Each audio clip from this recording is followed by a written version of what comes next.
revisando para que nos dé tiempo lo que corresponde a la práctica de la actividad eléctrica cerebral. ¿Eso no está en la práctica? Sí. ¿Dónde falta la aquí? Realmente ustedes deberían traer como prerequisito para esta actividad, supongo que se lo dijeron, la visión de las clases que están en la plataforma de sueño y vigilia y de actividad eléctrica cerebral teórica. Porque una cosa es donde se origina, que son los potenciales que se van a registrar, y la otra cosa es la parte técnica del electro, que es lo que vamos a ver hoy. Hoy no vamos a ver origen de la actividad bioeléctrica, nada de eso, porque esa clase está grabada por mí y colgada en cédula desde hace mucho tiempo abierta. No es obligatorio venir para acá con esa clase vista, ¿okay? Igual que la de sueño y vigilia, porque vamos a utilizar la herramienta en diferentes condiciones fisiológicas, como es el estar despierto, que es lo que se llama vigilia, o en el sueño. El electro se puede hacer en ambas condiciones. Entonces, gracias. Bueno, ahora mejor. Porque así no voy a salir de aquí sin voz. Porque eso es lo que me pasa cuando doy clases sin micrófono. Y como la otorrino me regañó la última vez que lo hice, pues voy a tratar de que no me vuelva a regañar mañana.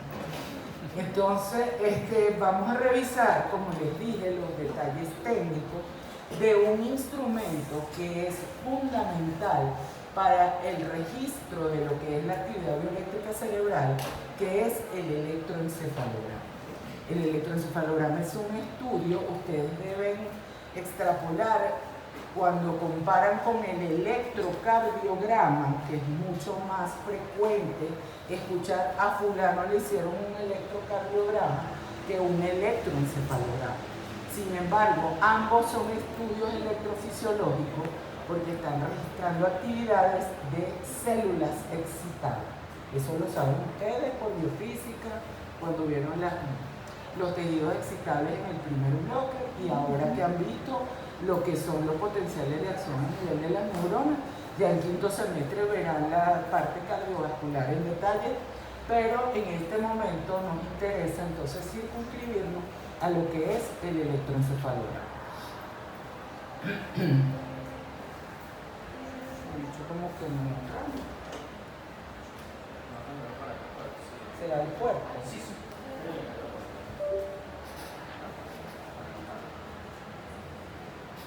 ¿Está proyectando directo del pendrive? Sí.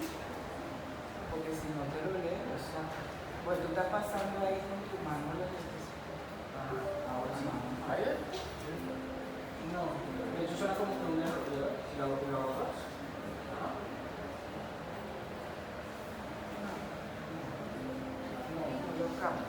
Bueno, entonces lo castigamos a usted ahí para que No se preocupe, ya pasó.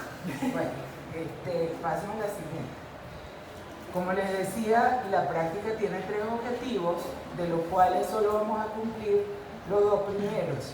Reconocer las técnicas de registro del electroencefalograma y conocer los tipos de ondas cerebrales. Ya ustedes vieron las ondas cerebrales en el sueño con el doctor Loureiro.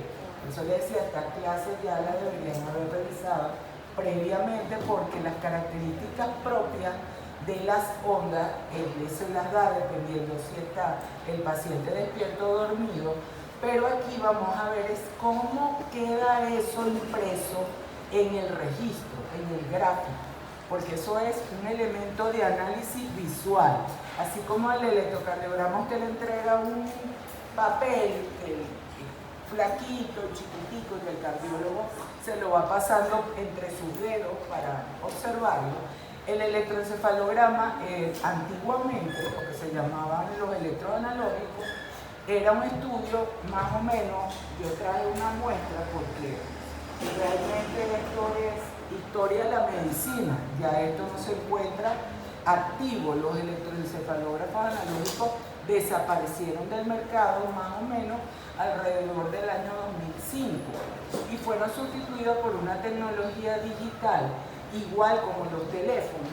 Ustedes ven que el teléfono celular avanzó desde la parte analógica, que era lo que la gente llamaba el ladrillo, hasta lo que nosotros tenemos actualmente, que ya son teléfonos con conexión a internet y múltiples funciones que no tenían los celulares de primera generación. Bueno, igualmente es esto era un cuaderno, lo que pasa es que ya he perdido las páginas, pero es para que vean, gráficamente, esto se le entregaba al paciente un cuaderno de 100 páginas, impresas por ambas caras. Eso era el electro anterior. Actualmente hacemos el electro en una computadora, por eso se llama digital, y queda el registro grabado en la memoria del equipo y el médico especialista revisa ese estudio y emite una conclusión de qué es lo que está bien o mal en ese estudio de él. Pásame la siguiente. Es muy importante destacar que el electroencefalograma es un gráfico en el cual nosotros tenemos dos componentes, que son el voltaje y el tiempo. Cuando hablamos de voltaje, nos estamos refiriendo a la amplitud de la onda cerebral. Entonces, ¿qué quiere decir amplitud? El tamaño, la altura que alcanza esa onda en ese papel o en la pantalla de la computadora. Esa altura, dependiendo si es baja, media o elevada, nosotros lo vamos a catalogar. Entonces, la onda cerebral de bajo voltaje, de voltaje medio o de voltaje elevado, dependiendo de la altura que ella alcance en el papel. Anteriormente nosotros utilizábamos unas tablas para colocar encima de esos gráficos y eran unas pirámides que traían los equipos de electro. Yo le estoy hablando que yo no soy una anciana, pero yo tengo 20 y pico de años ya trabajando con electro.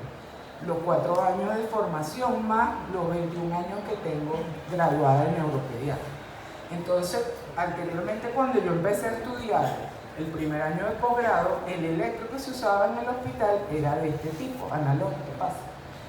Sin embargo, en el segundo y tercer año ya introdujeron la tecnología digital al hospital y gracias a Dios yo tuve la oportunidad de formarme con las dos máquinas. Porque realmente para poder aprender a leer electros, eso es como aprender japonés, ¿sabes? Porque eso es un idioma que no existe prácticamente un manual para que usted se lo aprenda al pelo, sino que usted tiene que hacer su propio ojo para detectar las diferencias entre un hemisferio y el otro y darse cuenta si las ondas se están comportando de manera similar en el hemisferio izquierdo o en el hemisferio derecho. O sea, cada estudio es distinto. Aquí nosotros no podemos dar conclusiones de copia y pega. Tenemos que revisar los 30 o 40 minutos que dura el registro eléctrico de principio a fin y después damos una conclusión. Entonces esto es un mundo un poco complicado y por eso es que cada día hay menos personas que se dedican a esto. Nosotros particularmente tenemos desde el año 2017 que no formamos a nadie en neuropediatría habiendo posgrado aquí en Barquisimeto. De paso, yo soy la coordinadora y me coordino a mí misma, porque no tengo ni residente ni adjunto. O sea, el posgrado existe porque está la coordinadora y el programa, pero no hay residentes de posgrado. ¿Y esto a qué se debe? Más o menos a la misma situación que les dije de los salarios. Si usted hace que un pediatra, porque uno tiene que estudiar primero pediatría, 3 años de pediatría y después 3 años de neuropediatría, cobrando, ellos no cobran $1, pero cobran $0.5, 180 bolívares al mes. No van a hacer un segundo posgrado aquí, se van a hacerlo en otro país, donde le paguen en euros o en dólares. Entonces realmente desde la crisis del país nos ha llevado a esto, que cada día tenemos menos personas formadas y eso va en deterioro de la calidad de atención que usted le da a sus pacientes. Pues si no tiene especialistas, ¿quién se va a encargar de esto en un futuro? Ojalá, por eso yo pensé, cónchale, voy a retomar aunque sea la inducción de la práctica, a ver si de esos montón de muchachos me sale aunque sea un neurólogo en cada promoción.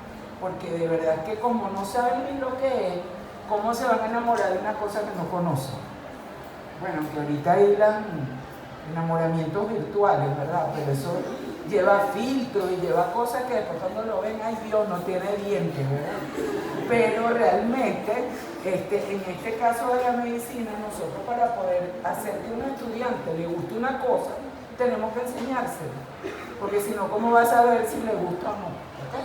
Entonces, por eso es que vamos a tratar a ver si resulta la estrategia de irlo sensibilizando, como dice desde chiquito, a ver si le gusta la neurología en el futuro. No necesariamente tiene que ser la de niño, puede ser la de adultos, pero al final vamos a utilizar todas la misma herramienta que es el electro. Entonces, como les decía, aquí vamos a relacionar el voltaje con el tiempo. Entonces ya hablamos que voltaje es el sinónimo de amplitud, de altura, de tamaño de la onda cerebral. O sea, esto lo tienen que tener muy en cuenta porque en el examen se les puede preguntar: la altura de una onda cerebral es tal. Entonces decir, ¿qué es eso? El voltaje, la amplitud, el tamaño, es lo mismo, ¿okay? Dependiendo de quién le pregunte. Si yo le pregunto a un residente de posgrado, le voy a preguntar detalle técnico, porque tiene que sabérselo, porque está estudiando para esa especialidad. Pero si yo le pregunto a un estudiante de cuarto semestre, yo se lo puedo poner digerido con un término más entendido. Altura, tamaño. ¿De qué estamos hablando? Voltaje. Y ese voltaje se va a relacionar con el tiempo. El tiempo, la medida, la unidad de medida de tiempo en el electroencefalograma corresponde a un segundo. O sea, nosotros todos los eventos que vamos a relacionar los vamos a medir en función de un segundo. Una hoja de electro, de esa que yo les mostré, tiene alrededor de 15 segundos, dependiendo de la longitud del papel que se esté usando en cada equipo. Pero como les digo, como ya no existe el electro de papel, nosotros tenemos la página que nos sale alrededor de 13 segundos en el electro digital. Entonces nosotros en esos 13 segundos de cada hoja vamos viendo las frecuencias de esas ondas, el tamaño de la onda, si el voltaje que estamos observando es bajo, medio o elevado, como les dije, y si se mantiene de manera simétrica la presentación de esa actividad bioeléctrica en ambos hemisferios. Porque como les digo, esto es un sistema de análisis visual, donde yo voy a comparar, por ejemplo, la zona frontomedial derecha con la frontomedial izquierda. No la voy a comparar con la frontopolar, porque el electrodo va a estar colocado en otra área del cráneo. Entonces tengo que hacer la comparación en el equipo del F3 con el F4, que serían las frontales medias. Después vamos a ver más en detalle esa nomenclatura. Entonces, el gráfico que resulta, bien sea en la hoja de papel que les mostré o en la pantalla de la computadora, nos va a medir entonces unas líneas verticales que la distancia entre una y otra corresponde a un segundo. Eso no lo dice la página. Usted sabe que la división vertical de cada página viene a corresponder a un segundo. Ya les voy a mostrar el viejito.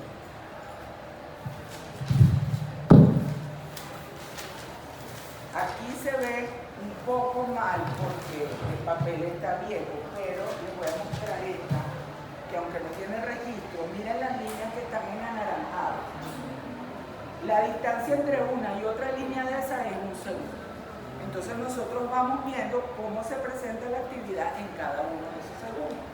Y lo vamos viendo, esto como les digo, son electros de prueba que se hacían en el servicio anteriormente, pero lo importante es que ustedes vean, usted está viendo, okay, que cada línea vertical está como señalada en anaranjado. En la pantalla del computador, dependiendo del equipo, una se ve en negra, una se ve en azul, pero al final es la misma cosa. Lo importante es que usted va a medir los eventos en un segundo, porque cuando hablemos de frecuencia, si ustedes recuerdan la frecuencia cardíaca, que es un parámetro de los signos vitales que todo el mundo conoce, ¿verdad? Que es el número de latidos por segundo, usted se toma el pulso, tengo 80, tengo 70, tengo 100. Bueno, aquí nosotros vamos a medir también la frecuencia, porque aquí deben recordar lo que les dio el doctor Loureiro de alfa, beta, teta, delta. Esas son frecuencias, número de ondas en la unidad de tiempo. Si hay 8 es alfa, si hay 4 es teta, si hay 3 es delta, y así sucesivamente. Entonces nosotros contamos aquí cuántas ondas hay y sacamos en un segundo la frecuencia de lectura. ¿Está claro? Dígame. Ya eso lo vamos a hablar ahorita. Eso está en la clase que yo les grabé. En el electroencefalografía no hay redondeo. Eso es muy importante que se lo lleve como un aprendizaje.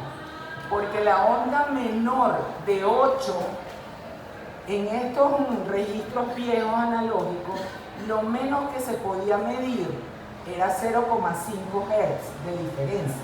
Entonces una onda que sea de 7,5 no llega a 8 y no se puede llevar a 8. Si es 7,5 no es 8, entonces pertenece a la banda inferior, teta, que es de 4 a 7. Pero como la siguiente banda es alfa de 8 a 13, el 7,5 es teta. ¿Okay? Y así será si, por ejemplo, yo le digo que es 3,5. 3,5 no es 4, entonces no es teta, es delta. ¿Okay? Entonces tienen que estar pendientes de esa parte, porque no hay redondeo, no se lleva para arriba ni se lleva para abajo, sino que pertenece a la banda inferior. Si es de 8 a 13 el alfa, 7,5 es teta. ¿Okay? Y puede presentarse perfectamente en un paciente en vigilia normal cuando está en periodo de somnolencia. Se está quedando dormido, las frecuencias comienzan a bajar y un electro que empieza en 10 puede terminar en 7,5 y si se duerme dentro del estudio pasará entonces a la frecuencia de la fase de sueño que alcance durante el registro. ¿Okay? Hacemos la siguiente. Esto es para recordarles, esta imagen también se la tengo en la clase que ya revisaron, pero es para que se den cuenta que nosotros vamos a utilizar en el estudio de electroencefalograma electrodos de superficie. Son un sistema de cables que se conectan a través de una copa metálica que corresponde a esta imagen. Esto es un dibujo, obviamente, esto no es como realmente anatómicamente se ve, pero lo importante es que la copa de metal, que por lo general es de un metal precioso, por eso que los electrodos cuestan mucha plata, porque la copa es de oro, de plata o aleaciones entre ambos metales. Obviamente las mezclas son un poco más económicas, pero duran menos. El problema de esto es que usted utiliza el mismo cable muchas veces y tiene que colocarle una pasta a esa copa, que es una pasta electrolítica que va a conducir la electricidad a través de ese sistema de cable y va a llevar la información de la actividad bioeléctrica que está generándose en el tejido cerebral en un orden de los microvoltios a los milímetros, que es lo que nosotros vamos a medir en el papel. En el papel no podemos medir los microvoltios.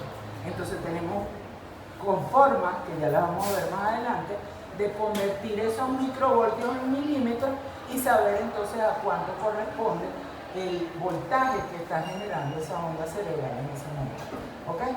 Entonces es importante que la captación de la información subyacente de cada electrodo va a depender no solamente de la integridad anatómica de todas las estructuras que se interponen entre el cuero cabelludo y la corteza cerebral, porque es muy importante que no olviden que lo que estamos registrando es actividad de corteza, o sea, las actividades más profundas de la corteza.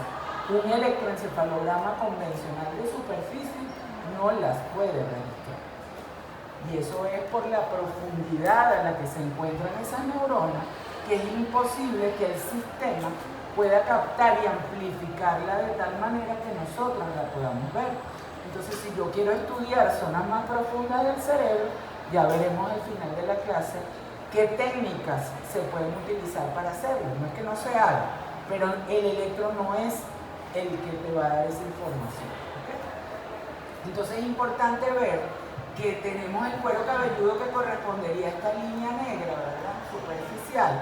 Después vamos a tener la tabla externa del hueso, el diploide, la tabla interna, la meninge y después la corteza cerebral. Entonces cuando nosotros nos enfrentamos, eso se los comento en la actividad que está grabada, pero se los vuelvo a repetir, pacientes con la lluvia de motos que existen en Venezuela, los accidentes de los motorizados son todos los días, 15, 20 motorizados llegan traumatizados a las emergencias de los hospitales. Eso, la mayoría son traumatismos craneales. Cuando son severos, ellos pueden tener fracturas del cráneo, que en muchos casos conllevan a cirugías neuroquirúrgicas, pues, que les retiran ese hueso partido, porque no es que se raja una línea, es que se destroza. Entonces tienen que quitarle esa tabla ósea que está al cráneo. Usted no le puede poner un yeso. Entonces, si el hueso se astilla, no lo puede ponerle clavos ni grapas como le ponen a las piernas y a los brazos, sino que ahí tiene que retirar ese hueso que está todo destrozado, dejar abierto esa parte, mientras el paciente compra una placa de titanio para taparle el defecto óseo. Entonces, ¿qué sucede? Que muchas veces a los laboratorios de electrofisiología nos llegan pacientes que le falta hueso en alguna parte, hueso craneal. Entonces, si el técnico no tiene vamos a decir, la capacidad de colocar en la ficha, porque el registro como tal no lo hacemos los médicos, nosotros lo que hacemos es revisarlo. El técnico es el que pone los cables, hace el electro, lo guarda y después nosotros lo informamos. Si el técnico no le coloca en la ficha que ese paciente le dieron un balazo en la cabeza y que perdió la mitad del hueso temporal derecho, cuando nosotros estemos leyendo el electro y veamos que las ondas de ese lado son gigantescas, no vamos a saber por qué. Igual vamos a poner que está mal con respecto al otro hemisferio, pero si el técnico nos da la información clínica, ya nosotros hacemos la correlación. Por supuesto, son más grandes porque tiene toda la resistencia que ejerce el hueso craneal, la perdió. Entonces estamos captando directamente la actividad bioeléctrica como si tuviéramos una electrocorticografía, poniendo el electrodo directo sobre el cerebro. ¿Okay? Entonces es importante que sepan eso. Y otra cosa que también esta lámina sirve para ello, es porque la disposición anatómica de las neuronas, a ver, ¿quién recuerda dónde se origina la actividad bioeléctrica cerebral? Muy bien. Neuronas piramidales de la capa 3 y 5 de la corteza cerebral. Entonces, esas neuronas, como están en capas más profundas, la capa 3 es un poquito menos que la 5, pero la 5 ya está casi en la 6. O sea, es la penúltima capa, y la profundidad a la cual se encuentra la neurona que está generando el campo eléctrico va a determinar entonces la captación del electrodo. Porque cuando veamos más adelante cómo se conforma el equipo como tal, cada electrodo que usted coloca sobre el cuero cabelludo va a corresponder uno a un canal de entrada y otro a un canal de salida. ¿Por qué?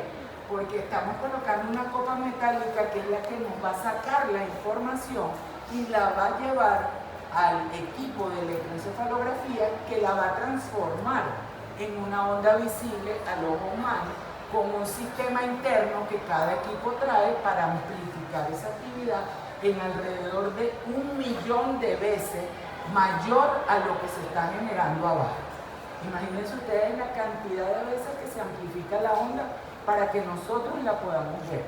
De otra manera sería imposible, si no tuviéramos el sistema de amplificadores, realizar un electroencefalograma, y mucho menos interpretar. Pásenme la siguiente. Entonces, cuando nosotros vamos a hacer un electroencefalograma, necesitamos unas condiciones mínimas de registro. O sea, siempre se debe hacer el electroencefalograma con una preparación.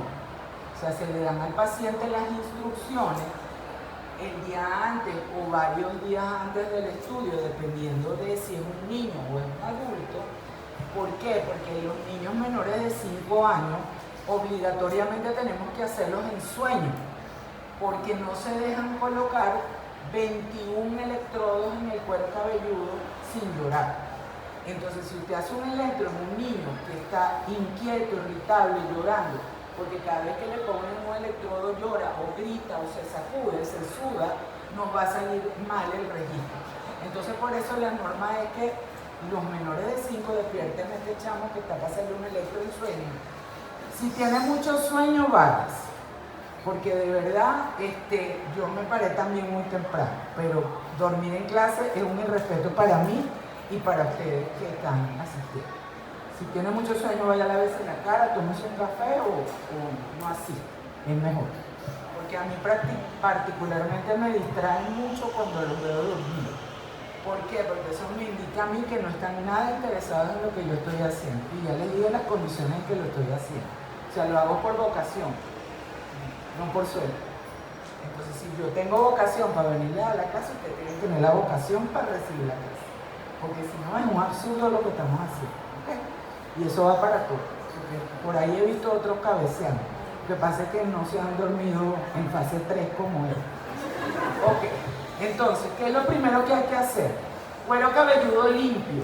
Entonces, por eso es que el electro no puede usted llegar, por ejemplo, este joven parece que tiene una gelatina en el cabello, entonces, o lo tiene pincho per se. Cuando usted va a pedir una cita para electro, no puede pretender hacérselo el mismo día. ¿Por qué? Porque el cuero cabelludo tiene que estar limpio y seco. Porque si no, ese sistema de cables no se pega. Y se están despegando los cables a medida que va transcurriendo el estudio y eso genera artefactos que no van a permitir hacer una interpretación adecuada del registro. Entonces lo primero que hay que hacer es decirle al paciente que se tiene que lavar el cuero cabelludo con champú neutro, preferiblemente el champú de niño, de bebecito. Anteriormente recomendábamos mucho el champú Johnson, porque era el mejor para esto, pero desapareció. Entonces ahorita hay que usar champú Amalfi, no sé qué, todo eso que no tiene crema. Porque el acondicionador es grasoso. Entonces las muchachas sobre todo que utilizan acondicionador después del champú, si se van a hacer un electro no lo pueden utilizar. Y los varones que utilizan que si gomina, espuma, gelatina, un poco de cosas para hacer los pinchos, entonces eso tampoco se lo pueden colocar cuando se van a hacer un electro, porque entorpece la conducción. Entonces el cuero cabelludo tiene que estar limpio y seco, por eso se le dan las instrucciones para que vaya al día siguiente o la semana siguiente con la preparación adecuada y el electro salga técnicamente lo mejor que se puede. ¿Okay? La otra cosa, como le estaba hablando, en segundo lugar, es la deprivación de sueño, que es lo que normalmente conocemos como trasnocharse. ¿Okay? Pero el término técnico es deprivar de sueño, no dormir. La deprivación de sueño no es nada más para los niños que se les hace el electro dormido. Obviamente, la preparación para un electro de sueño lleva unas horas de no dormir mayores de la que se va a hacer despierto. Pero el paciente que se le va a hacer el electro en vigilia, un adulto por lo menos, debería, aunque fuera, levantarse 2 horas antes de lo que normalmente lo hace. ¿Para qué? Para que se empiece a hacer el estudio despierto y durante el transcurso del electro el médico pueda ver la somnolencia y el sueño. Porque el electro ideal es el que se hace en vigilia y sueño. No en todos los casos se puede. ¿Por qué? Niño menor de 5 años no se puede hacer en vigilia, no se puede hacer despierto. Un paciente, por ejemplo, con una enfermedad como trastorno del espectro autista, que tienen problemas de conducta severos, que no entienden las instrucciones, no se les puede hacer el electro sino dormido, aunque tengan 9, 10, 15 años. Entonces, dependiendo del contexto, por eso es que se le dice se debe preparar, el que le da las instrucciones al paciente tiene que tomar en cuenta la edad y si el paciente tiene alguna situación patológica. Porque si tiene, por ejemplo, como les digo, un trastorno del espectro autista, no lo puede acostar a las 12 de la noche como normalmente les decimos y levantarlo a las 4 de la mañana, sino que a veces tiene que pasar desde las 12 de la noche despierto hasta que llega al laboratorio y es ahí cuando el técnico le dice, señora, duerman. A veces tiene que pasar más de 12 horas a veces cuando se hacen en las horas de la tarde, porque es difícil conseguir el sueño natural. Anteriormente se utilizaba mucho la sedación para hacer electroencefalograma. se utilizaba un medicamento que se llama hidrato de cloral, que es un jarabe que se mandaba a preparar en la farmacia y venía como en un frasco así de plástico. Eso lo rotulaban porque era una fórmula magistral. Y en los laboratorios de electro se le daba el hidrato de cloral a los niños que no se dormían fácilmente para facilitar como que, claro, en un hospital te citan 20 pacientes para hacer en una mañana, si no se duerme, la técnico tiene un horario, tiene que irse, entonces se daban por facilitar el trabajo hospitalario. Pero a medida que fueron avanzando las cosas y empezaron a aparecer pacientes que durante esa sedación tenían algún tipo de reacción o que no se despertaban después del sedante, y eso lo administraban, era en áreas que no eran emergencias, porque los electros se hacen en un consultorio, sea en hospital o en cualquier parte, a menos que tengamos, por ejemplo en Europa, que una unidad de terapia intensiva tiene un electroencefalograma, porque eso es una herramienta que se utiliza para determinar la muerte cerebral. Y como esos son países donde hay cultura de donación de órganos, tienen un electroencefalograma portátil en la UCI para los pacientes comatosos que están en muerte cerebral, son candidatos a donar los órganos antes que se pare el corazón, porque están en mejores condiciones, porque todavía tienen riego sanguíneo natural. Entonces es menor el rechazo de un trasplante de un paciente que tenga muerte cerebral y que ya eso se considera cuando muere el cerebro, que invariablemente todo lo demás va a aflejar, o sea que el paciente está clínicamente muerto, se pueden donar los órganos en este momento. Pero eso tiene un protocolo que ya, bueno, si me da tiempo se los explico más adelante. Entonces es importante que esta deprivación del sueño, como les digo, no solamente nos sirve para obtener los registros en niños pequeños o pacientes que tengan algún tipo de patología neurológica o psiquiátrica que impida que conciben el sueño naturalmente, sino que también es un activador para la aparición de ciertos modelos de crisis epiléptica. La epilepsia es una enfermedad que en neurología es como, vamos a decir, que el motivo de consulta más frecuente, y ella viene acompañada de una clínica donde se presentan crisis convulsivas o no, que se consideran epilépticas una vez que el electroencefalograma lo confirma, que hay convulsiones que no son epilépticas, por ejemplo la que produce la fiebre, son crisis provocadas, pero son una crisis febril, no son epilepsia. Y hay convulsiones por hipoglicemia, por hiponatremia, por hipernatremia, por hipopotasemia, que son de causa metabólica y que esas no son epilepsias. ¿Okay? Pero el mayor motivo de solicitud de electroencefalograma en la práctica es descartar epilepsia. Se desmayó y el internista quiere saber si eso es una crisis atónica o es un síncope. Entonces le pide un que lo encontraron sacudiéndose en el piso, botando espuma por la boca, duró inconsciente 3 minutos. A ver si es epiléptico o no, fue que se envenenó, se tomó una pastilla para suicidarse, etc. Entonces, bueno, en ese caso es importante. Otra cosa es que como se hacen temprano, por lo general los laboratorios empiezan a citar a partir de las 7 de la mañana, el paciente debe desayunar, independientemente de su edad.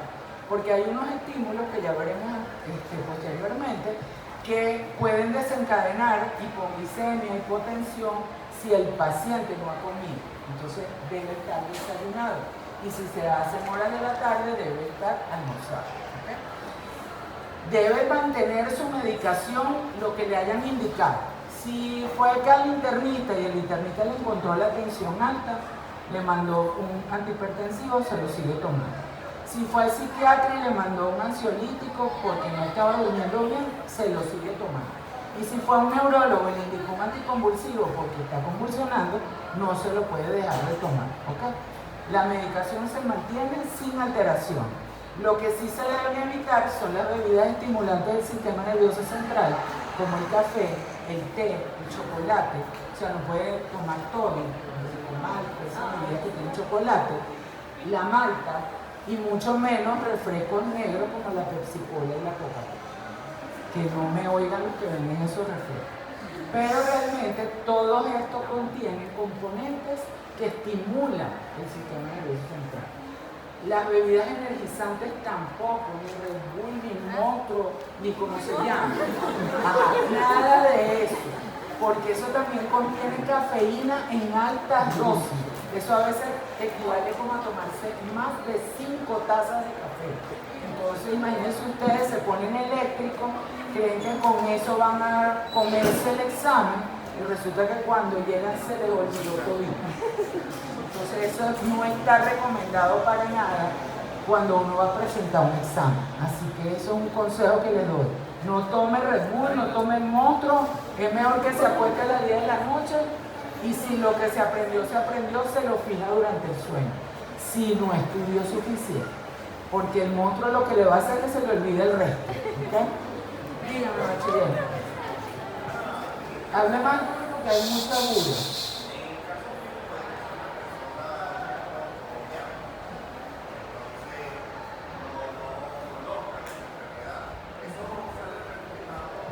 Si convulsiona por hipoglicemia, nosotros podemos ver cambios indirectos, pero es lo que le digo, son inespecíficos.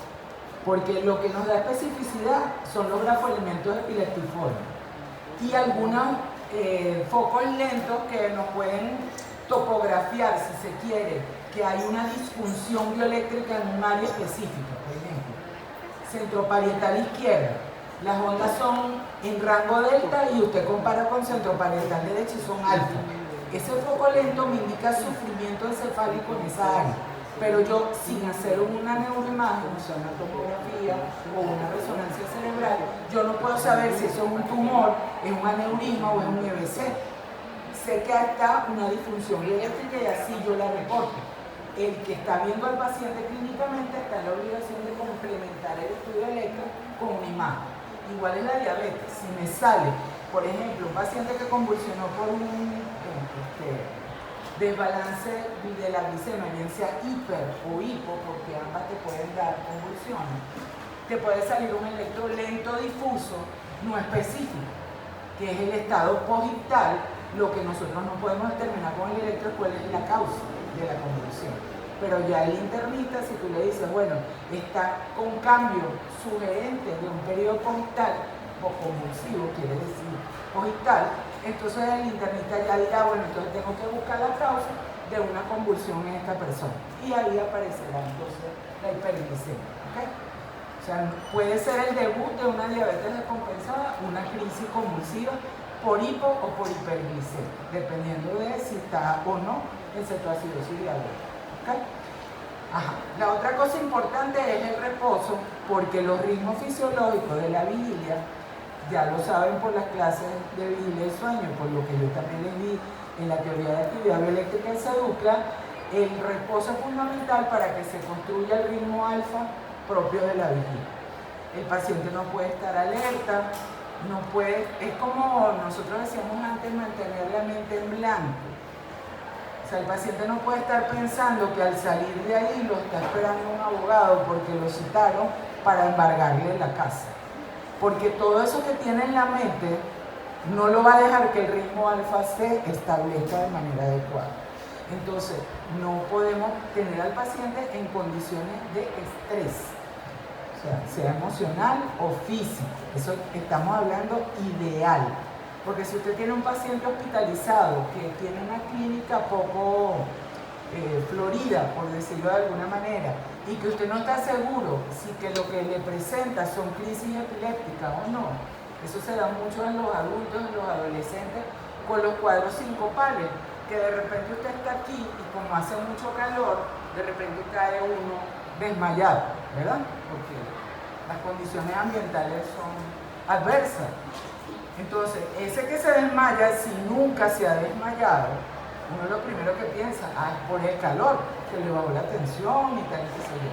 Pero a veces es el debut de un epiléptico, porque hay convulsiones que son de atonía muscular. No todas son de moverse, de temblar, de ponerse tieso, de voltear los ojos. Hay unas que usted pierde el tono muscular y se llaman crisis atónicas. Son epilépticas o no, porque también el síncope, que es de origen cardiovascular, puede dar también el mismo cuadro. Entonces usted hace un electro y ahí es donde se orienta más o menos Yo tengo por norma, sobre todo en los adolescentes, porque el neuropediatría abarca a niños y adolescentes, que los adolescentes con cuadros similares a síncope, que se les hace el electro y no les sale nada, yo los mando al cardio. Generalmente tienen algo cardíaco, que es lo que está originando el cuadro. ¿Okay? La otra cosa es el estado fisiológico en el que se va a hacer ese estudio, dependiendo de la edad, como ya les dije, si es un niño menor de 5 años, en sueño, que puede ser natural o inducido, como les dije, con estos medicamentos tipo hidrato de cloral, que ya no los usamos prácticamente en ninguna parte. Ahorita la sedación en electroencefalograma no se hace sino en uno que otro consultorio privado y es como excepcional, realmente, porque como les digo, ya en la sedación y la anestesia local, ustedes deben haber visto noticias que en los odontólogos, que se le mueren muchachitos sacando una muela, porque es una reacción a la anestesia, y en aplicar tú un medicamento sedante o hipnótico en un consultorio es un riesgo, porque usted no tiene ahí la emergencia para sacarlo, no tiene para intubar, no tiene para poner oxígeno, no tiene para salir corriendo a una sala para conectarlo a un ventilador, y todos esos minutos que usted agarra a un paciente en el brazo y llega al hospital, cuando llega, ya llega muerto. Entonces hay mucha gente que dejó de sedar. Nosotros en el hospital, yo les digo, cuando yo estudié, en el año 2004, la profesora que era la jefe del área de electro prohibió la sedación y estábamos en un hospital. ¿Por qué? Porque se sedaban en la consulta externa y si les daba algo había que salir corriendo para la emergencia pediátrica, que eran como 10 minutos si conseguías el camillero rápido. Entonces dijo, aquí no se seda. Y así aprendí yo. Yo trabajo sin sedante, tengo 21 años haciendo electros privados sin sedar. Bien preparado se duele, hasta el más pintado. ¿Okay? Entonces hay que tener paciencia.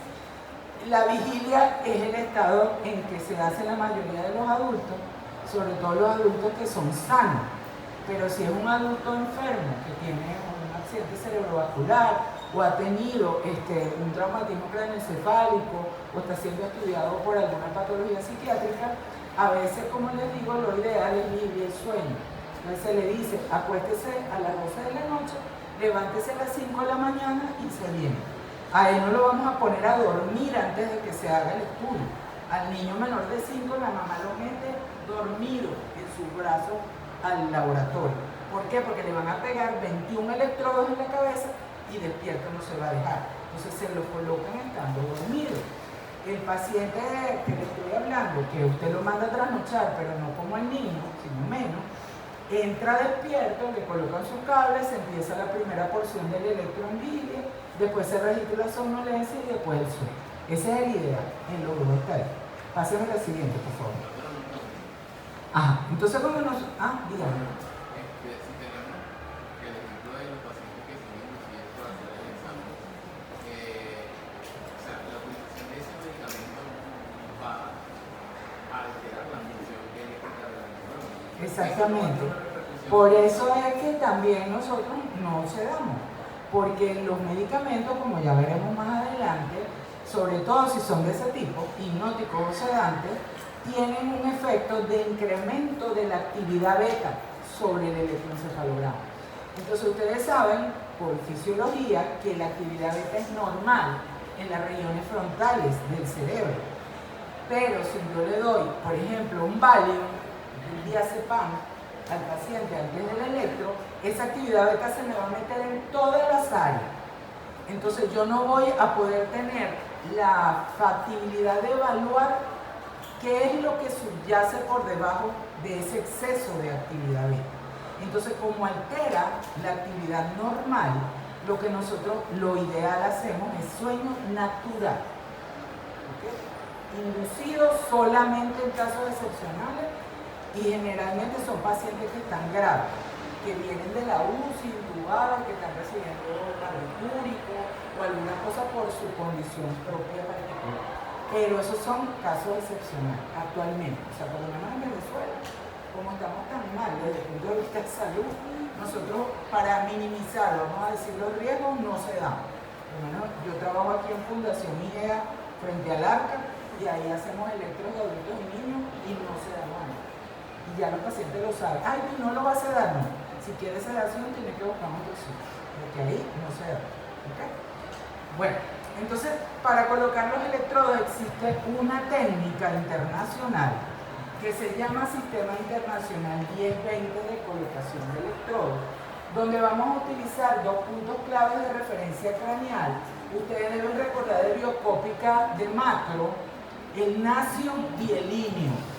Esos dos puntos de referencia nosotros los vamos a utilizar para medir la cabeza del paciente con una cinta métrica, bien sea la cinta métrica que nosotros usamos en medicina, sea redondita que uno carga en el bolsillo, o una cinta de costurera, lo que uno tenga. En el hospital teníamos las cintas de costurera, obviamente. Con esa cinta uno va a medir la distancia que hay en centímetros del nacio a línea, que es la línea media, ¿okay? Que se llama el centro, ¿okay? Y corresponde a la división interhemisférica. Entonces nosotros allí medimos la distancia que hay del nacio al línea. ¿Y por qué lo hacemos? Porque, por ejemplo, la cabeza de él no es del mismo tamaño que la de él, ni de él, ni de ella. Entonces yo no puedo poner un número estándar para pegar los cables, porque cada paciente tiene la cabeza de un tamaño y forma distinta. Entonces yo tengo que medirlo para poder colocar los electrodos justamente donde corresponde. Porque si usted los coloca mal, de ahí que los técnicos de electro tienen que ser certificados. Eso quiere decir que hayan hecho el curso y que hayan hecho electro muchas veces hasta que se les dé el certificado de que lo saben hacer. ¿Por qué? Porque no digamos que es la mano derecha del doctor, porque realmente si no hay informe, el estudio no sirve. Yo le entrego ese cuaderno a cualquier persona, así sea médico, especialista en diabetes, y no va a saber qué hay ahí, porque el electroencefalograma es exclusivo de los especialistas en neurología y neuropediatría. Somos los únicos que sabemos leer eso. Y los que estudiamos para eso, porque hay posgrados de neurología y neuropediatría donde no ven electro, tienen que hacer las maestrías aparte. Y si no les gusta el electro, como la gran mayoría, no lo hacen. ¿Y qué hacen? Vaya para que la doctora Girola le haga el electro, que es la mayoría. Porque esto quita mucho tiempo. Yo, por ejemplo, la semana pasada pasé 12 horas informando estudios, porque la empresa donde yo trabajo iba a hacer una modificación de software y todo lo que se hizo había que informarlo antes que metieran el software nuevo. Y yo tuve que pasar 12 horas continuas leyendo electro para poder hacer el trabajo. Entonces uno a veces se desgasta mucho físicamente y visualmente. Cuando yo empecé a leer electro no usaba lentes. Después que cumplí 40 años empecé presbicia porque es normal, la presbicia de la edad, pero de tanto y tanto leer electro me puse hipermétrope y ahora tengo presbicia, miopía, astigmatismo y hipermetropía. Entonces no me puedo quitar los lentes. A veces me meto al baño con los lentes puestos. Y cuando me cae el agua, ¡ay caramba! No me quito los lentes. Porque los lentes forman parte de mi vida, gracias a el electroencefalograma. Porque antes de los 40 años yo nunca usé lentes. Bueno, entonces, pero eso es para que medio se despierten los que siguen durmiéndose por allá atrás sobre todo. Entonces nosotros hacemos la medición, como les decía, del nación al niño. Eso tiene una medida, póngase usted que son 30 centímetros, que le hay desde el nación hasta el niño. Entonces cuando yo digo 30 centímetros, ¿para qué me van a servir esas medidas? Para colocarlo, páseme la siguiente, Samuel, los electrodos con el sistema que les estoy diciendo. Se llama Sistema Internacional de Colocación de Electrodos 1020. ¿Por qué 1020? Porque va a utilizar el 10%,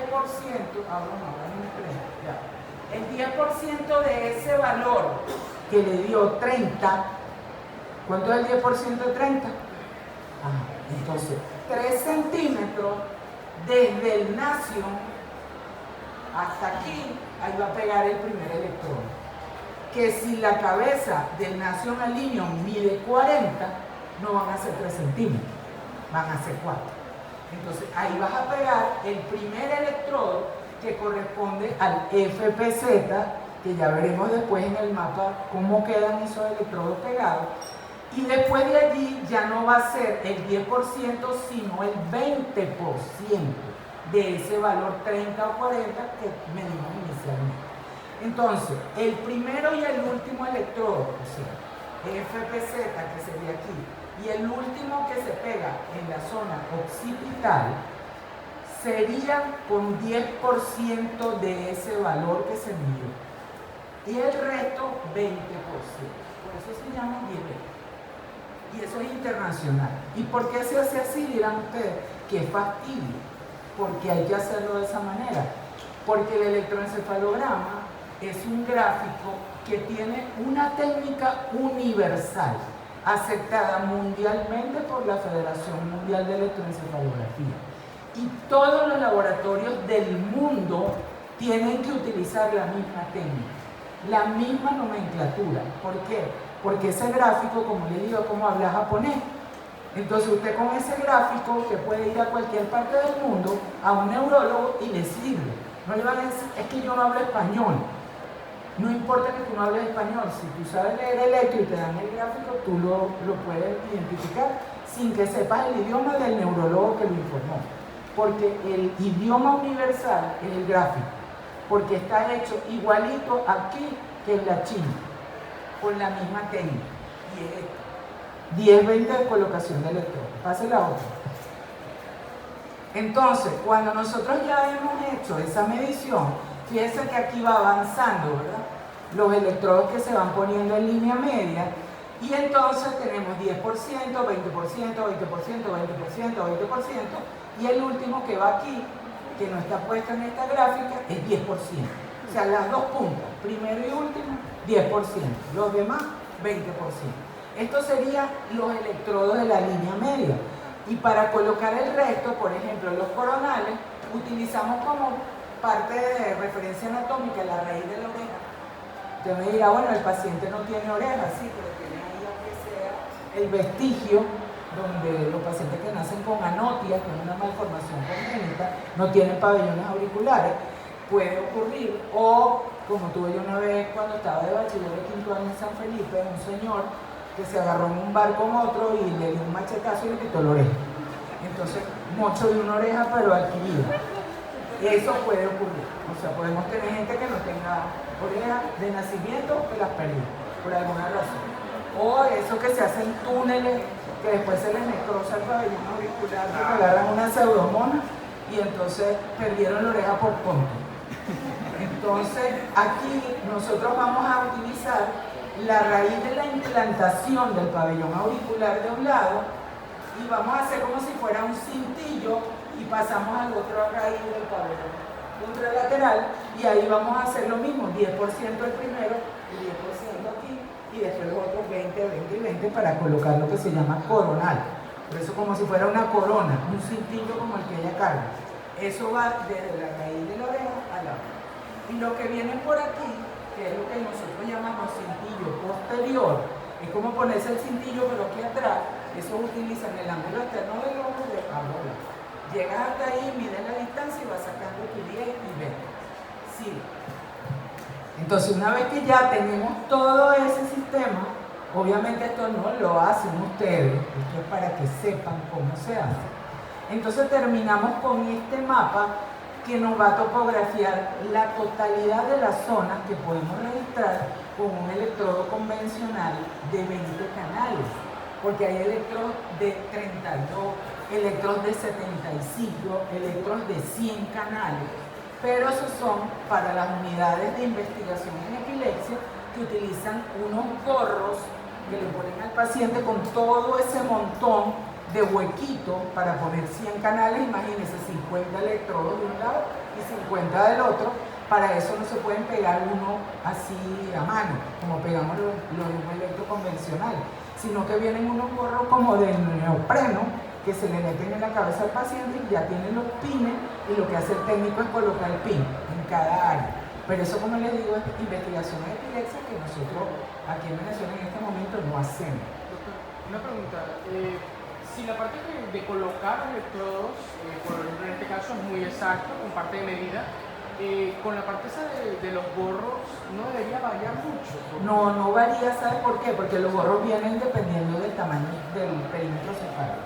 Hay gorro para neonatos, hay gorro para lactantes, gorro para escolares y así va. Entonces, como es un gorro que se estira, te lo metes y después que ya te la cabeza, cada electrodo va a corresponder al huequito que tiene la caja del cabezal del electrodo. Entonces no hay problema con el gorro. El problema es que el que no sabe trabajar con el gorro, porque por lo menos los técnicos que están formados actualmente, ninguno, ni siquiera ha visto el gorro, porque los gorros llegaron después. Los equipos que traen los gorros, que es lo que hacen los técnicos, no lo usan. Entonces pegan los cables directos como saben. ¿Por qué? Porque si, por ejemplo, usted que tiene cabello, porque la mayoría de los varones ahorita están casi todos calvos, pero usted que tiene cabello y le ponen el gorro, puede ser que esas mechas se le vengan hacia adelante y el pelo se le venga para la frente y todo lo que le peguen aquí va a tener adicional del cuero cabelludo el cabello suyo, porque lo tiene un poco largo, corto. Ajá. Para que se vea mejor. No es que se vea feo, pero es que más cortico, porque los estudiantes de medicina tienen que estar así bien pachucos. Ajá. Entonces, esos gorros tienen ese inconveniente. Las muchachas que tienen mucho cabello, pasa lo mismo. Yo tengo una paciente que tiene como un afro, una niñita que tiene cabezón así. El pelo demasiado ensortijado. Cuando ella llega al laboratorio, los técnicos empiezan a sorteársela, a ver quién es la que le toca. Porque pegarle los electrodos a esa chama es un proceso. Porque hay que abrirle completo el cabello con un peine, irle separando, y eso no se describe en la técnica. Pero dependiendo del cabello que tú tengas, hay unos pacientes más fáciles y otros más difíciles. Entonces, por lo menos a él es difícil de hacer el electro, porque hay que separarle el cabello. Entonces, para llegar y limpiar hasta donde no hay cabello.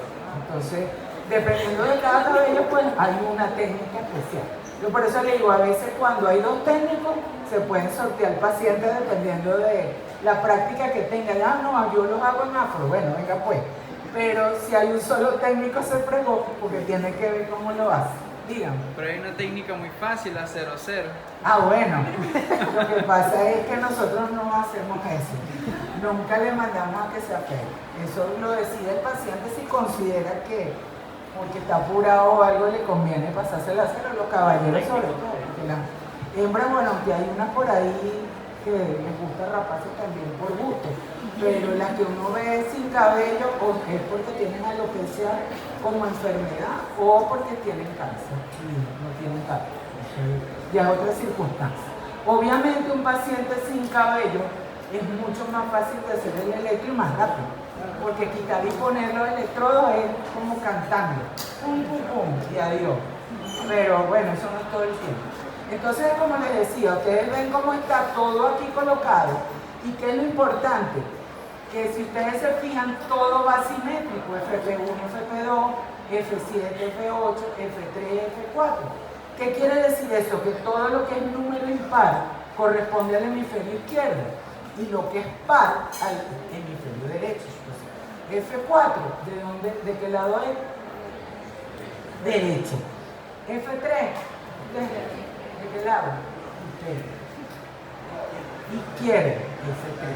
Entonces, si yo le digo CZ, esa es la línea media, entonces ahí usted no me va a decir izquierdo y derecho, son los electrodos mediales que van de FPZ hasta el OZ. ¿Ok? Entonces, ¿qué es este que está aquí? Que es el que yo les decía que no se veía en aquella lámina, porque este electrodo se coloca actualmente porque los equipos son digitales y no pueden dejar ningún campo eléctrico sin registrar. Pero en los electrodos de estos viejitos, nosotros no poníamos OZ. ¿Ok? Ahorita sí, porque es como se colocaba el del máximo, pero el del OZ también llegamos hasta el PZ, porque el OZ no teníamos canal para registrar OZ, porque ese electrodo es de 8 canales, el electroencefalógrafo que teníamos en el hospital, ese que yo les mostré. Eso nos registra 4 áreas del lado izquierdo y 4 áreas del lado derecho, o sea, limitado. Por eso es que los equipos de electromedicina fueron diseñando equipos mucho más que abarcaran más áreas. Entonces empezaron después de 8 canales, vinieron los de 16, después los de 20 que son los que más se usan, 32, 75, 100, como les digo, dependiendo de la utilidad que le vaya a dar a su aparato. Siguiente. Entonces, así queda en vivo el paciente después que le pusimos los 19 electrodos sobre el cuero cabelludo y uno en cada pabellón auricular, que en este laboratorio, porque me gustó la foto, pero nosotros no lo pegamos ahí, se lo colocan en la apófisis mastoide, pero nosotros lo pegamos en el lóbulo de la oreja, a menos que el paciente, como les digo, no tenga. Si no tiene oreja, se puede colocar en la apófisis mastoide, porque ¿qué es lo que se busca con ese electrodo? Un sitio donde no existe actividad bioeléctrica cerebral. Es como si fuera la tierra. Él me quitó la palabra de la boca. Entonces, algo que haga contacto externo y que no registre actividad bioeléctrica cerebral. Entonces, los pabellones auriculares son los que se utilizan universalmente para colocar electrodos y por eso se dice A1 y A2 por auricular en inglés, que es el pabellón auricular. Entonces, el pabellón auricular es A1 el izquierdo, A2 el derecho.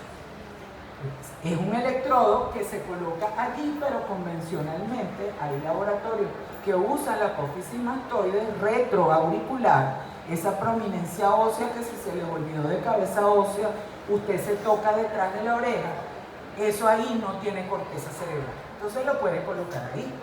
Pero lo ideal es colocarlo afuera, en el pabellón auricular, en lo que corresponde al lóbulo, porque obviamente ahí no entra con zarcillo, ni con piercing, ni con ninguna cosa metálica, porque es un estudio electrofisiológico, ni correa puede caer, ni teléfonos celulares, ni nada de eso. Entonces, cuando ya tenemos el paciente con todos los electrodos colocados, existe entonces estas técnicas que le colocan como un papel secante arriba para que el electrodo se fije mejor. Nosotros utilizamos algodón porque, por lo menos a mí me gusta más, porque la pasta electrolítica que se usa para electroencefalografía es una crema, realmente, que cuando usted la coloca en la copa, usted utiliza un palito o una baja lengua, cualquier cosa para agarrar un poquito y colocarle completo a la copa del electrodo la crema y después la fija, donde va el electrodo respectivo. Usted hace presión y esa crema pasa de ese estado semisólido a un estado sólido y se pone dura. Eso es para que el cable no se mueva y durante el transcurso del el electrodo siempre esté en la misma posición. ¿Qué puede pasar? Como le digo, de repente la mamá le pregunta a la técnica, ¿le lavó el cabello al bebé? Sí, anoche, champú Johnson como me dijo usted. Ajá, y cuando la técnica le abre se da cuenta que no le lavaron el pelo. Entonces, ¿qué hace ella? Le limpia el cuero cabelludo con alcohol, porque el alcohol le va a secar esa grasa natural que trae en el cabello, pero a veces no es suficiente, dependiendo si el niño tiene mucho cabello. Y cuando tú pegas el electrodo y lo dejas fijo, empiezas a hacer tu registro y en el transcurso del registro se movió un electrodo. La técnico se da cuenta porque está pila con su registro y dice, epa, FP1 se está despegando, entonces para el estudio, se levanta, revisa, quita, pone más crema y sigue. Entonces por eso es que nosotros no usamos esos cuadraditos de papel, sino el algodón, porque nos facilita más la técnica de quitar y poner cuando es necesario. ¿Okay? Pero eso es indistinto, puede utilizar lo que usted quiera. Antes cuando salía el toallín absorbente, usted lo lavaba, era buenísimo. Nosotros comprábamos eso y lo cortábamos así, porque tú lo lavabas y entonces cada día utilizabas los cuadrados de toallín para cada paciente y eso te rendía muchísimo. Pero después no salió más. Entonces el convencional no es muy bueno a mi modo de ver. Entonces nosotros utilizamos la crema con algodón. Siguiente, Samuel. Después no se vaya a olvidar de darme el lector, porque si no me deja pie con el apuntador. Ajá. Entonces, con respecto a los montajes del electro, es importante, ya que sabemos cuál es la disposición espacial de esos electrodos en el cuero cabelludo, que se hacen dos tipos de montajes, que son monopolares o referenciales y los montajes bipolares. ¿Cuál es la diferencia entre un monopolar y un bipolar? Que en un monopolar vamos a tener un solo electrodo activo en la superficie del cuero cabelludo. Por ejemplo, FP1. Colocamos un cable en FP1 y ese canal, como vamos a ver más adelante, cada canal de registro está conformado por 2 electrodos. ¿Por qué? ¿Por qué será eso? ¿Por qué por 2 y no por 1? Ya solo deben saber por lo que han visto con el doctor de los potenciales. ¿Por qué será eso? No, no es eso. ¿Por qué se les ocurre que serán 2 y no 1? Recuerden el concepto de que las neuronas piramidales se comportan como ¿qué? Como dipolos. Entonces, dependiendo de la polaridad que esté captando ese electrodo, sea positiva o negativa, la diferencia que va a hacer ese campo eléctrico, dependiendo del potencial predominante, si es el negativo o es el positivo, la polaridad, nos va a dar una inflexión en la onda hacia arriba cuando predomina la polaridad negativa y hacia abajo cuando predomina la polaridad positiva.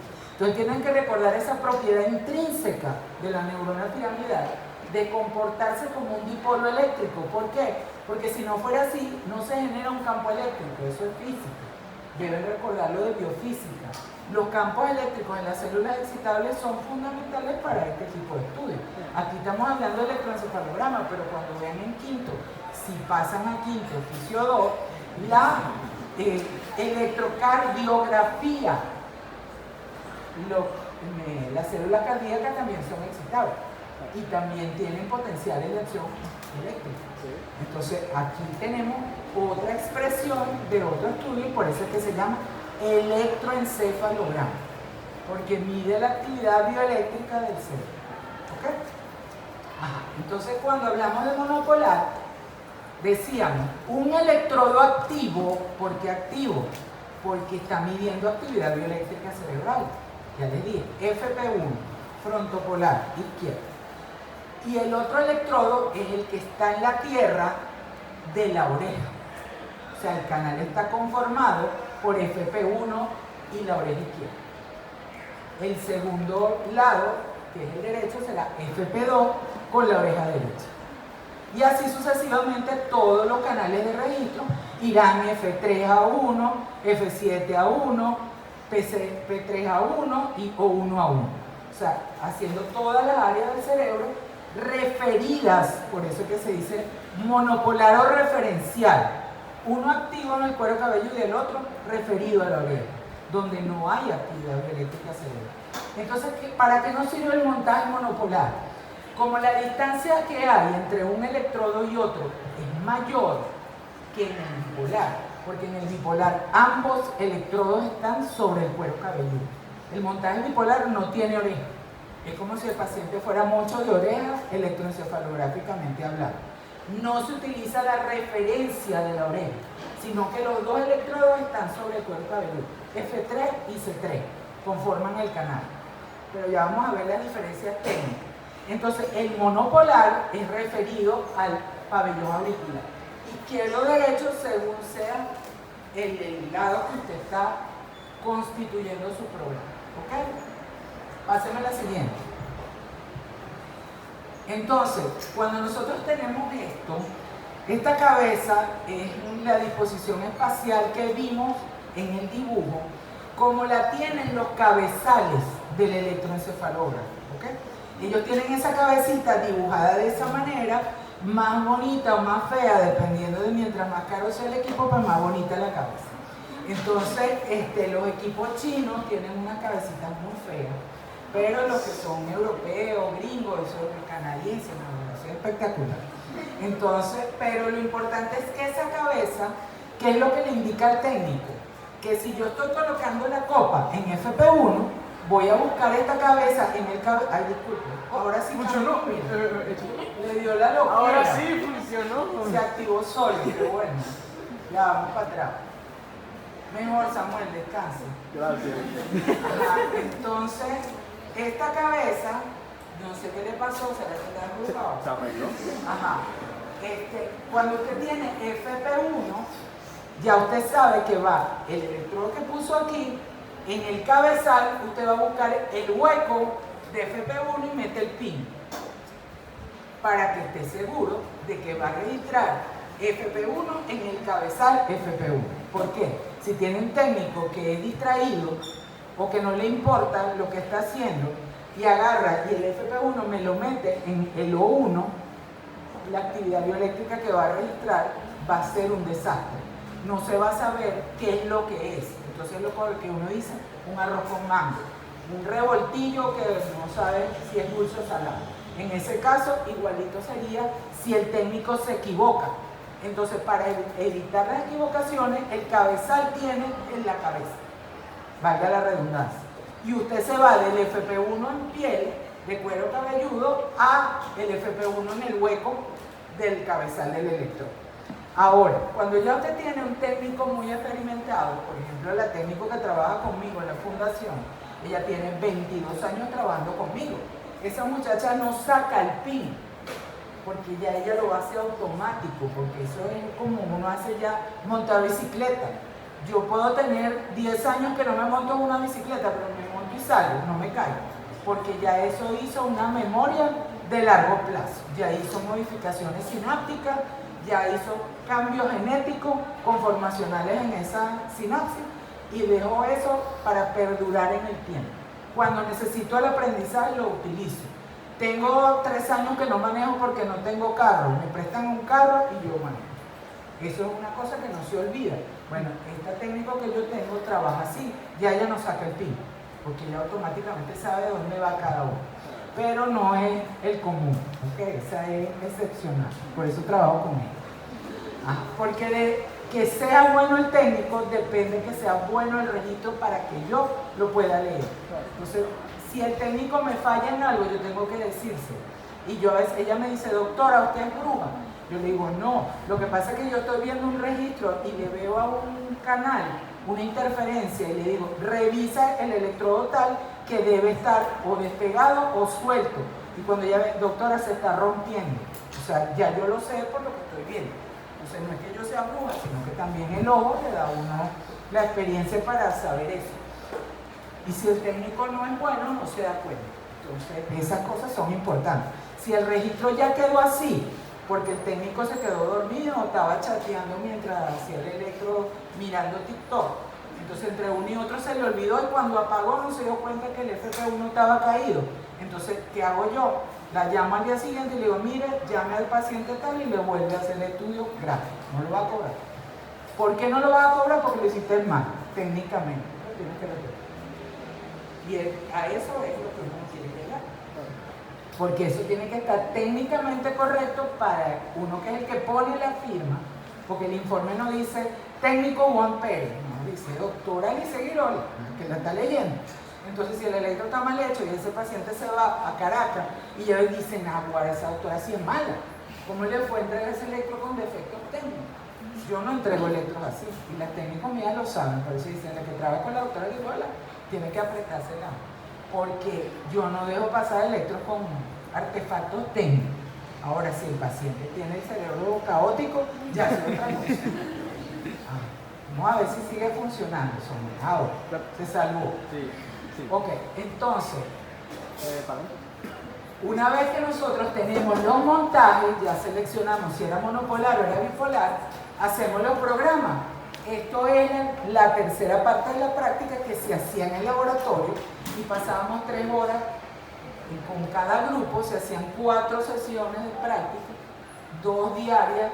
El grupo A en la mañana y en la tarde, después los jueves el grupo B en la mañana y en la tarde, y era que esta que está aquí la única que daba esas clases, por eso ahorita por el 025 ni hablar. Entonces esto lo hacíamos en el laboratorio, los enseñábamos a hacer los diferentes programas. Si fuera el caso utilizar monopolar o bipolar, nosotros le íbamos explicando lo que se debía hacer. Pero si ustedes lo miran, por ejemplo este que dice programación 1, fíjense, el primer canal dice F3 a 1. ¿Qué tipo de montaje será ese de bachiller? ¿Usted? No, el de adelante. ¿Usted? Monopolar. Muy bien. está todavía conectado, aunque se le ve sonoliente. No sé si será que tiene los ojos hinchados, pero se le ve sonoliente. Ajá. Aquí conmigo no se escapan ni los que se duermen ni los que hablan, así que tenemos que los que ya lo tengo pillado para preguntarle. Ajá, entonces como él se dio cuenta, si estamos utilizando la oreja es monopolar, no hay para dónde agarrar. Más fácil no se puede. En cambio, este montaje que está aquí, el 3, el canal está integrado por FP1 y F3. Entonces, ¿será que bipolar? Porque los dos electrodos integrantes del canal están sobre el cuero cabelludo. Si usted no ve la oreja en el programa, es bipolar. Si tiene la A, es monopolar. Eso es así de sencillo. Nada más fácil que eso. Ahora, ¿cómo se va a construir cada programa? Eso depende de cada laboratorio y eso era lo que nosotros de manera práctica les enseñábamos en la última parte, que era la de los ejercicios. Y que por eso, olviden que eso no se les va a preguntar, porque no se les está dando. ¿Okay? Era un contenido que diseñó un neurólogo de adulto que era profesor de fisio cuando yo estudié medicina y que él fue el que diseñó la práctica del electroencefalograma, porque eso no existía. O sea que el hecho de que por lo menos una vez en toda la carrera se hable de electroencefalograma se le debe al doctor Julio Rey, que fue quien hizo la práctica en su momento. Él era profesor de la cátedra de fisiología y lo que da Nelson ahorita lo daba Julio Rey cuando Nelson y yo estudiamos medicina. Entonces, por eso existe esta práctica, porque si no hubiese habido un neurólogo en fisiología, a ninguno le hubiera interesado, porque no lo sabe dar esta práctica. Por eso es que desde que yo terminé el posgrado, yo colaboro con el cuarto semestre, aunque soy profesora de sexto, de noveno y de posgrado. Yo no soy del departamento de ciencia funcional, yo soy del departamento de patología. Y me verán como su profesor en sexto semestre y noveno semestre. Y el que haga posgrado clínico aquí en la UCA, me volverá a ver otra vez.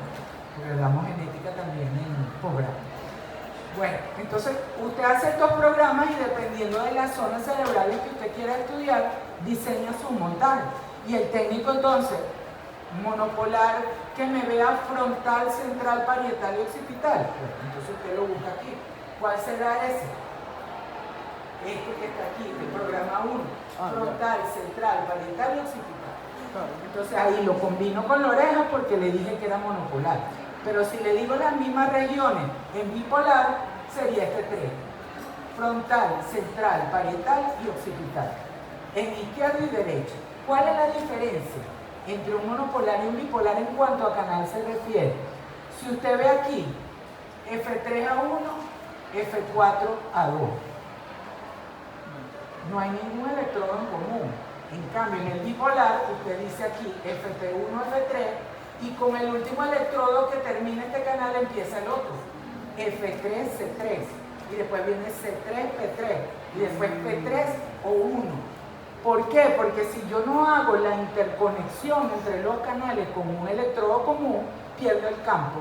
El campo eléctrico se me anula en cada canal porque los dos electrodos están activos sobre el cuero cabelludo. Entonces necesito un puente que me una el de arriba con el de abajo.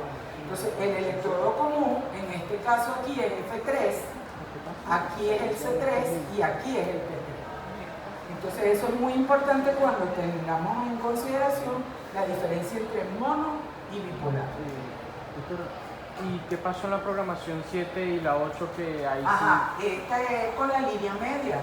Este también es bipolar porque el CZ está sobre el cuero cabelludo. ¿Okay? Pero estas son programaciones específicas para algunos tipos de epilepsia y como es un ejemplo, pues le tomo lo más sencillo. Pero se puede hacer cualquier tipo de montaje. Por eso cada laboratorio decide con qué es lo que quiere trabajar. Cuando era analógico, eso se programaba manualmente. Entonces la técnico tenía que cambiar un botón que era como de una lavadora chaca chaca y darle la vuelta. Programa 1, programa 2, programa 3 y ahí ir escribiendo con un lápiz cuando cambiaba el programa. Ahorita no. El electroencefalograma se registra en un solo montaje, sea monopolar o bipolar, como le digo yo, al criterio de lo que le guste al técnico ver. Porque yo las tengo entrenadas para que vean en bipolar, porque en bipolar los artefactos de una vez se captan. Pero a ella, alguna de las dos que trabajan en línea, le gusta el monopolar. En el monopolar se te escapa un poquito más a veces los artefactos, entonces yo le digo, cámbielo, porque es que la máquina no es un botón, es una pestaña. Si uno lo pasa digitalmente de un montaje a otro, entonces eso no tiene ningún trabajo. Pero ¿qué es lo bueno de que si ellas no lo quieren hacer? Porque a veces es como un muchacho malcriado, porque tú le dices al hijo, mira, no vayas para esa fiesta hasta las 4 de la mañana, 20 a las 12, porque es que eso es muy peligroso. Hasta que el día que te llamen y dicen, mamá, me agarró la policía en una alcabala borracha. Ah, bueno, ¿y quién te manda? Yo no hiciste caso.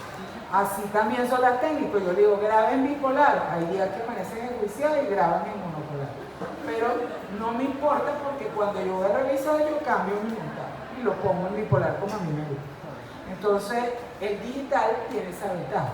El cuaderno no. Lo inscrito queda.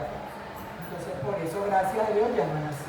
Porque había muchos artefactos que no se podían quitar. Dígame. ¿Ah? No, la X es una de los montajes laplacianos, que eso no se lo damos. Eso era solo para. Porque así se diseñaron los programas en el hospital, pero nosotros no le damos eso. Porque es que eso es muy difícil. Eso no se comprende fácilmente. Y otra cosa importante, cuando nosotros tenemos diferencia entre un montaje y otro, fíjense este lado. Nosotros aquí tenemos de este lado el bipolar y de este lado el monopolar. Es el mismo paciente. Visualmente ustedes ven que hay diferencia. ¿Y por qué son esas diferencias? Primero que nada, la distancia interelectrodo.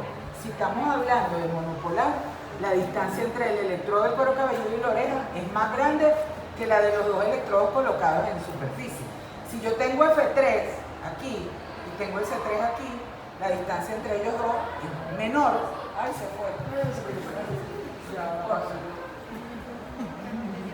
Échale hacia más rápido. Ahí.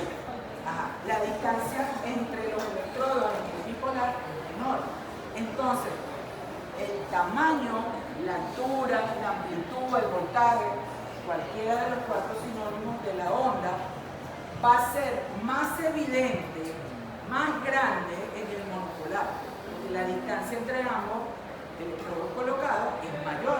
Entonces usted ve esta actividad que está aquí es una descarga anormal, lo que nosotros llamamos descarga epileptiforme, pero esto no es competencia que ustedes se lo aprendan, sino de que vean la descarga en monopolar y en bipolar. ¿Dónde se ve mejor, Roberto?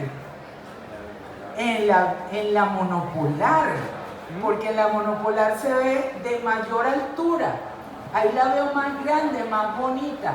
Ahí no me quedan dudas que esas son unas puntas y que ese paciente tiene una epilepsia. Entonces, ¿qué hago yo? Yo lo vengo viendo en bipolar, como les digo que es el que más me gusta a mí. Y yo veo esta actividad, que es la misma descarga que está aquí. Cambio el montaje, lo pongo en mono y digo, sí es. No tengo lugar a dudas que eso es epilepsia. Entonces, para eso me sirve que hayan los dos tipos en cada registro. O sea, el registro no se puede hacer puro monopolar, puro bipolar. Hay que hacerlo en ambos.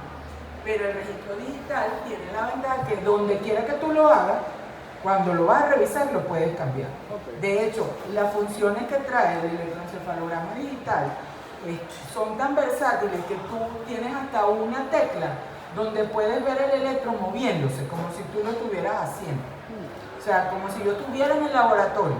Yo le doy a esa tecla y el electro se mueve todos los 20, 30 minutos que dura, va moviéndose como se le mueve al técnico.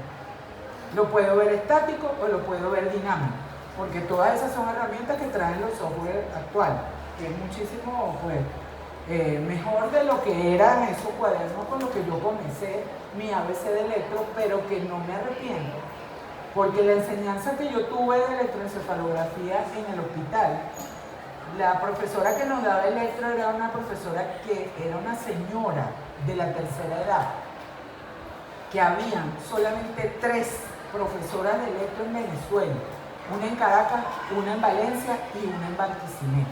Y nosotros tuvimos esa fortaleza en el posgrado de tener a la única que quedaba en la región centro-occidental con maestría en electroencefalografía, que nos dio las clases de electro a nosotros, dentro de los 3 años del posgrado, vimos 3 años de electroencefalograma. O sea que nosotros salimos neuropediatra con maestría de electro y un año adicional, porque la maestría dura 2 años. Nosotros hicimos 3 años de posgrado y 3 años de electro en el mismo posgrado. Entonces por eso es que tenemos experticia en la materia. Y la profesora nos enseñaba al lado, o sea, ella está ahí y la profesora se sentaba al lado de nosotros, cada uno rotaba con ella durante un mes corrido, venía el otro residente y al mes siguiente tú volvías otra vez, era un mes y un mes. Y a veces empezaba ella desde lo que era, cómo se hacía, hasta cómo se interpretaba el electro, subiendo en la intensidad de la enseñanza. Primer año electro normal, segundo año electro anormal y tercer año electro neonatal, porque el electro del recién nacido cambia si es prematuro, si es a término, si tiene 30 semanas o tiene 28, cada uno tiene su diferencia eléctrica por la madurez del cerebro, y para eso hay un atlas de este tamaño que se llama electroencefalografía neonatal, porque eso es todo otro mundo dentro de la electroencefalografía. Por eso es que mucha gente no hace electro recién nacido, porque interpretarlo es otro mundo, eso no es igual a lo que se interpreta lo demás. De hecho, ella me regaló su libro del electro neonatal, porque su libro del programa me lo dio a mí porque, bueno, no, modestia aparte me dijo que fui su mejor alumno. Me lo regaló por eso y lo conservo con mucho cariño, porque me dio orgullo que me tuviera esa deferencia conmigo de heredarme su libro, porque ella consideraba que yo la iba a sustituir en la docencia de electro. Empecé a hacerlo, pero después no teníamos residente, pues ya no tengo quien darle la clase. Entonces se la doy a usted. Ajá. Entonces, ya teniendo claro esto, vamos a ver cómo se ven esos ritmos que les di en la clase en un electroencefalograma. En primer lugar, vamos a ver el ritmo alfa.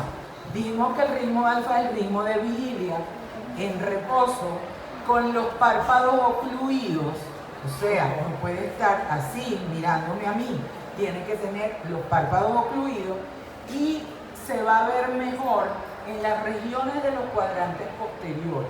Esto quiere decir áreas occipitales. Ahí es donde lo vemos más grande, de mayor tamaño las ondas cerebrales, y aquí lo tenemos señalado, ritmo alfa, donde usted ve que se ven más bonitas las ondas, más grandes que el resto de las áreas cerebrales. Eso corresponde al ritmo alfa. Entonces, ¿qué es lo importante del ritmo alfa? Muchas veces cuando nosotros evaluamos esta actividad de práctica, le ponemos así como cosas que parecen tontas, pero de repente, si yo le digo un paciente de 40 años sentado con los párpados cerrados, se le hace un electroencefalograma y se encuentra que el ritmo predominante es. Entonces dice, ay, pues es que está sentado, es que eso no importa. Generalmente se hacen acostados, en una camilla, pero hay sitios donde tienen una poltrona, el paciente está sentado, porque técnicamente, no sé si han visto una sala de quimioterapia, que tiene unas sillas que son súper mullidas para que el paciente esté confortable. Hay laboratorios de electro que tienen esa tumbona para hacer el estudio. Y si es un niño, la mamá se acuesta ahí y carga el bebé y se le hace el brazo, no hay problema. Entonces puede estar sentado y eso no le va a quitar el ritmo alfa. ¿Qué le va a quitar el alfa? La apertura palpebral. Entonces tienen que estar como pendientes de esos detalles, porque puede ser el ideal que esté acostado, pero no todos. ¿Ya son las 10? Porque voy por ahí. Faltan unos 13 minutos. ¿Ah? Son las 9:47. Ah, ok. No, porque como no creo que se va por ahí. Pero si no son las 10, pues no hemos terminado. Bueno, esto sería el ritmo alfa. Vigilia y con los párpados ocluidos. Van a haber muchos textos que dicen apertura o cierre ocular. El ojo ni se abre ni se cierra. La persiana es el párpado. Entonces es apertura o cierre palpebral. Lo que pasa es que coloquialmente usted no le dice al paciente abre los párpados, porque habrá más de uno que no sabe qué es. Entonces se quedará muerto. ¿Qué me estará diciendo? Entonces, abre los ojos. Entonces ahí sí. Entonces por eso es que los técnicos dicen abre el ojo y cierra el ojo. Pero lo que se abre es el párpado, ¿ok? Y así tienen que hablar ustedes. Ok, entonces aquí tenemos cómo se ve la actividad beta, que en la clase del doctor Nelson de sueño y vigilia les dice que se ve mejor en las zonas frontales.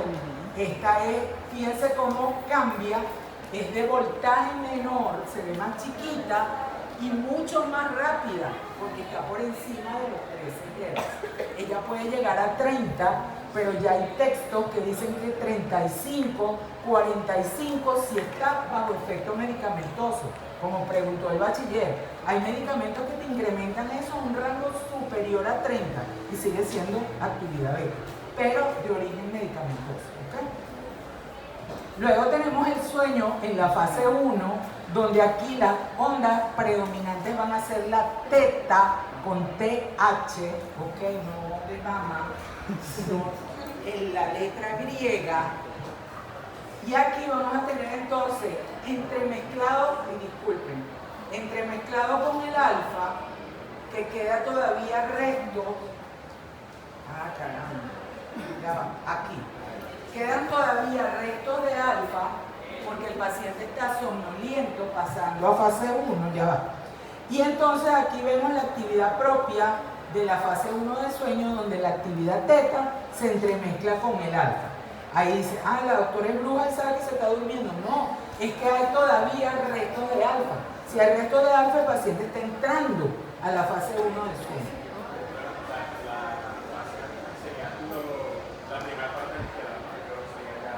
Aquí donde le estoy señalando, ya estaría francamente comenzando la fase 1 del sueño no REM, que tiene como marcador biológico esta señorita, que se la nombro yo en clase, que el doctor también se la debe dar, que son las ondas del vértex, porque se ven mejor en las zonas de línea media, CZ, PZ, OZ, FZ, y constituyen una actividad en rango teta-delta de muy elevado voltaje. ¿Por qué es importante esto? Porque eso es un marcador fisiológico de la fase 1 de sueño. Si tiene ondas de vértex, es sueño fase 1. Aunque usted sea un neófito en electro, que no sepa nada de eso. Ahora, si ya vemos este señor, que son los usos de sueño, que son originados por el núcleo reticular del tálamo, que eso está en la clase, está grabada de actividad bioeléctrica, y el origen de la ritmicidad del electroencefalograma.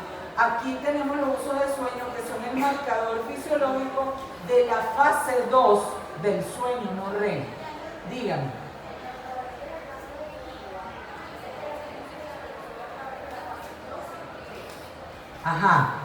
Son el marcador de la fase 2.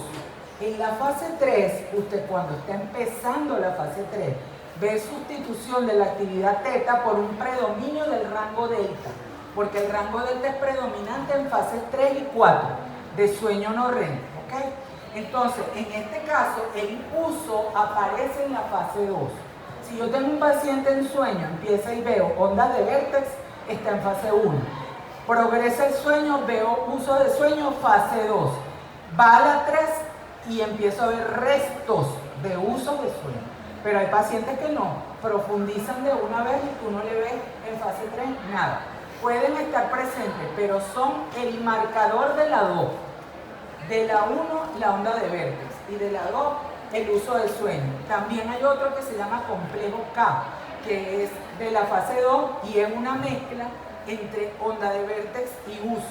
De esa no encontré una lámina que estuviese acorde para mostrarles, porque todas eran con pacientes con enfermedad. Y estos son pacientes sanos, o sea que es la idea para usted. Sueño fase 3 y 4, predominio de las ondas lentas. Por eso se llama sueño de ondas lentas, porque el rango predominante es delta. Si usted encuentra este patrón de ondas delta en fase 1 de sueño, eso es anormal.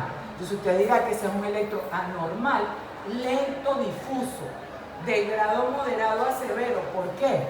porque debería predominar las ondas en rango teta, entremezclada con una que otra delta que se cuela por ahí, pero el ritmo predominante tiene que estar en teta, ¿okay? En fase 1 y 2. 2 y 3, el rango delta es el predominante. Y ahí, ausencia de marcadores fisiológicos, ni onda de Vértex ni uso de sueño. En fase 4 nunca van a ver nada de eso. Fase 3, en el inicio, alguno que otro uso de sueño queda, pero no son igualitos de bonitos ni de la misma frecuencia. ¿Okay? Eso lo da bueno, la experiencia. Esto es nada más para que vean el equipo. Esto era el electroanalógico, el que usaba papel. Ahora utilizamos un electroencefalógrafo digital conectado a un computador. Obviamente, como les decía, cada equipo es distinto, hay diferentes versiones dependiendo de la marca, pero fíjense aquí donde tienen el cabezal, ya no me está marcando casi nada ahí.